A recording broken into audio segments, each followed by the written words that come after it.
Everyone, নতুন একটা ব্লগে তোমাদের সবাইকে ওয়েলকাম। দিনটা ছিল 22 তারিখ। আমি আর সাগর দুজনে গিয়েছিলাম আগরতলা একটা কাজে। তাই কাজটা শেষ করে খাওয়া দাওয়া করে ভাবলাম একটু ঘুরে আসি। তো চলে গেলাম জগন্নাথ বাড়িতে। এই দেখো, তখন বাজে সন্ধ্যা 6:30টার মতন। তো চলো আমি ভিতরে যাই, আর তোমরা ফুল ব্লগটা দেখতে থাকো, একদম স্কিপ না করে। তো চলো।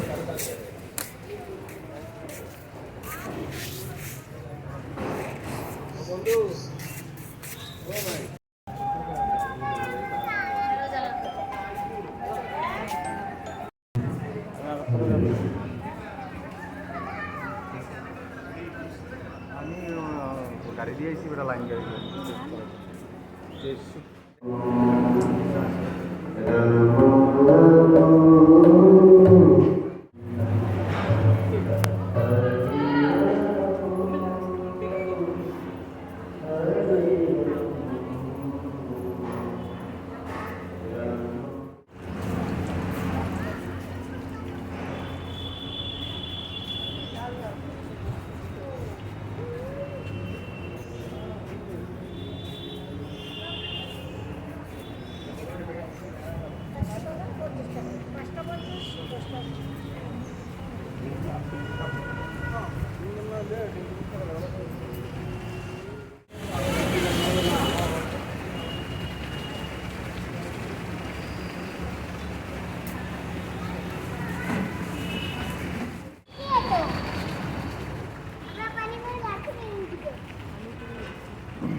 জগন্নাথ বাড়িতে আমি প্রায় 2 বছর পরে গেলাম। লাস্টে গিয়েছিলাম 2 বছর আগে, আর সাগরের সাথে গেলাম এই প্রথমবার।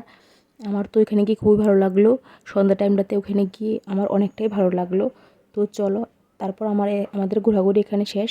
এখন বেরিয়ে পড়লাম বাড়ির উদ্দেশ্যে। তারপর আমরা ওইখান থেকে বেরিয়ে পড়লাম। তোমরা তো কম বেশি সবাই জানো যে বিশাল করে একটা নতুন মন্দির স্থাপন করা হয়েছে। তো আমার ইচ্ছা আছে ওইখানে যাওয়ার। চলো যাই কি না সেটা তোমাদের সাথে শেয়ার করব। তো চলো দেখে থাকো ফুল ব্লগটা।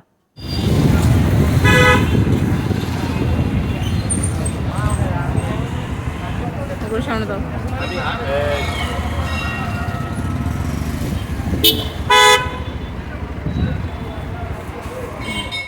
ফাইনালি চলে আসলাম এই মন্দিরটাতে। এই মন্দিরটার নাম হলো শ্রী শ্রী দক্ষিণেশ্বরী কালীবাড়ি।